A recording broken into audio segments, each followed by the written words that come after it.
Hi, this is Sarah with Game On Sports for Girls, and today we're excited to have with us Olympic rugby player Jillion Potter.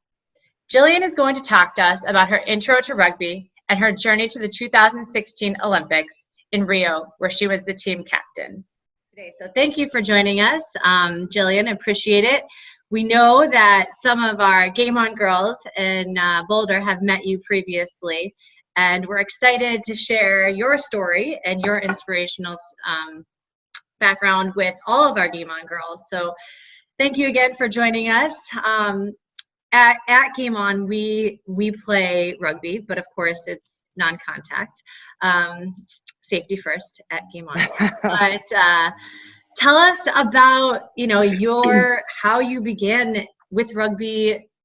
What about the sport excited you? I started playing rugby at a much older age than you, or you all at Game On, and I started in college, basically out of the blue. I was going to class one day, and I had a woman approach me and say, "Hey, do you want to play rugby?"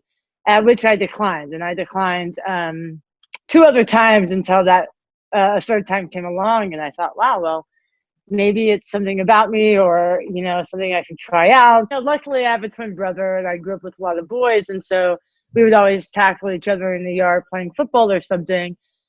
So when this opportunity came, I was like, you mean I can just be physical and aggressive and express myself in this way and it's okay? And everyone's like, yes, it's absolutely okay. And why I love this sport is because everyone from different backgrounds, different shapes, and different sizes can play the sport together side by side. And there's literally a position for anyone from any walk of life. And it's the most inclusive group that you'll ever find in sports. So that's why I love rugby, and that's why I kept playing.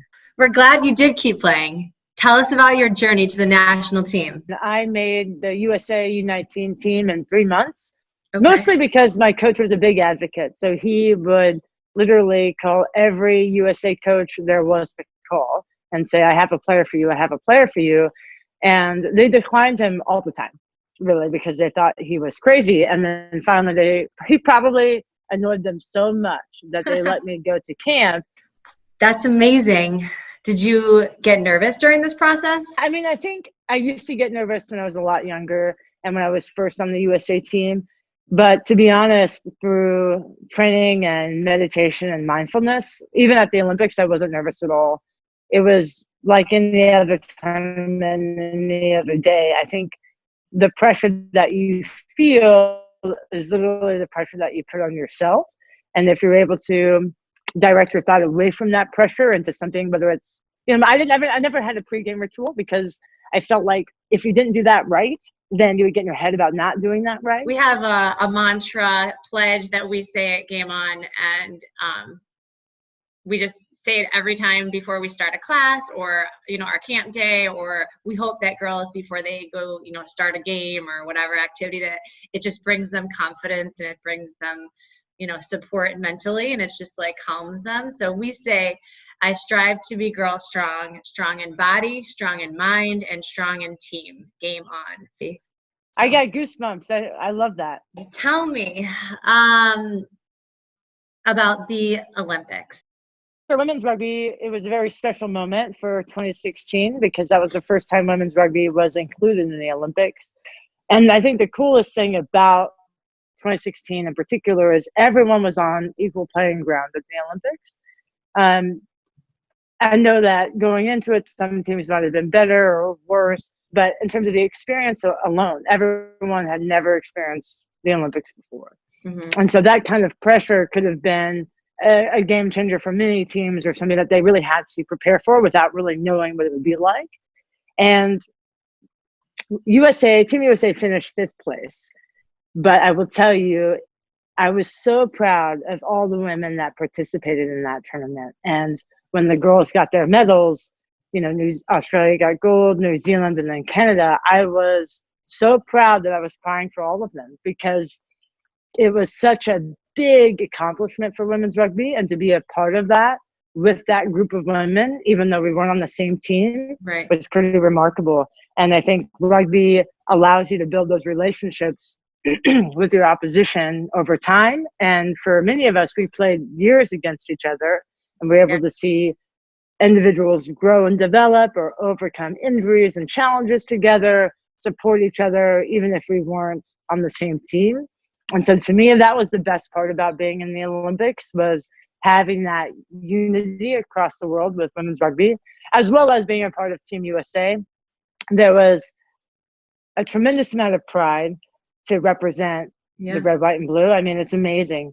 And the feeling just being in the Olympic Village is electrifying. And people from all different walks of life participating in whatever sport they're participating in, for themselves or for their family or for their country. It really brought a sense of peace and gratitude and hope for the world. And I think the Olympics is really, truly amazing. And it wouldn't have mattered. Like, I think going back to it, I mean, yes, I want to win gold, but being there and experiencing that, I think, was the most important thing that I felt. So. And you were captain too. That's amazing. Was that because of your leadership skills? It's not about being the best leader. Like, certainly that's important, but it's about making people around you great and making other great leaders. And that's the biggest responsibility as captain. It's not necessarily about how much power I can enforce. It's not about that at all. You know, it's about, how do I make others around me great? And that is your main job, is team first, my teammates first. How do I make them great? What do I need to pull out of them? What can I learn from them? Because certainly I wasn't the best team captain, I'm sure of it. And I made a lot of mistakes as captain. And I think, you know, having that grace and that kind of feedback with your teammates is really important. Do you have any heroes? I've found my heroes in my team.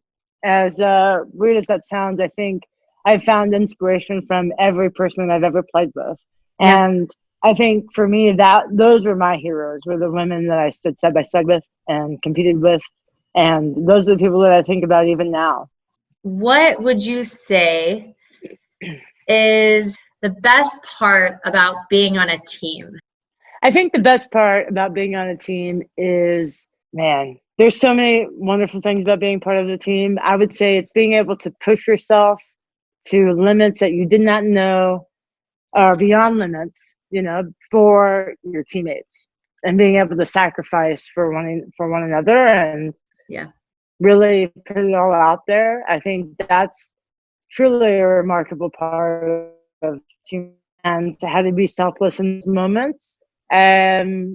I also think the relationships that you build with your teammates, those are going to last a lifetime. We know you retired after the 2016 Olympics. So what do you do now to stay strong and healthy? I do CrossFit and yoga and weightlifting. I run. I still meditate. I try to do at least 10 minutes a day. And I'm always into joining anything. So if someone said, hey, do you want to join a soccer league? I would say yes. I'm not a great soccer player, but I would totally do it. I always think you should try new sports. Even if you think you love one and you want to go for it, if something opens up, and you never know, you might be an Olympian in that sport, right? Like, you never know. You never know. I certainly wasn't. Yeah. I didn't even know. I mean, I could have known that there was the Olympics for women's rugby, and it just kind of happened. So we're all about trying new things and exposing girls to new things, and our Game On girls are always trying new sports, because you just never know what's going to click. So yeah. And it's not always about going to the Olympics either. You know, it's about the values that you learn within the game, the relationships you build with your teammates and the opposition, and being able to challenge yourself and look at the mirror and in the mirror and say, hey, did I do this? You know, did I uphold the values that are close to my heart? And did I give it all I got? And that's what matters. We totally agree. Our Game On girls also love to know, do you have any pets? Yes, I have a Jack Russell Terrier, and his name is Cody. He is 4 years old. And I have a Shepherd Pointer mix, and she is 3 years old. Her name is Abigail. So is there any advice, specific advice that you would give to our Game On girls? I would say the number one thing I would say is do it for you. And if you thought you loved basketball, but then you're not into it anymore. That's okay. And don't allow someone else to dictate your dreams. Like, you are in charge of yourself and your dreams and where you want to go. And be brave, go after new things, play new sports, and be yourself and be authentic. And that's the best thing that you can do. So just be you. Stay true to yourself. That is great parting wisdom. Thank you for your time and everything you've done for the sport of rugby and women's sports in general. We're really grateful, and keep up the good work. Yeah, thanks for having me. I appreciate you.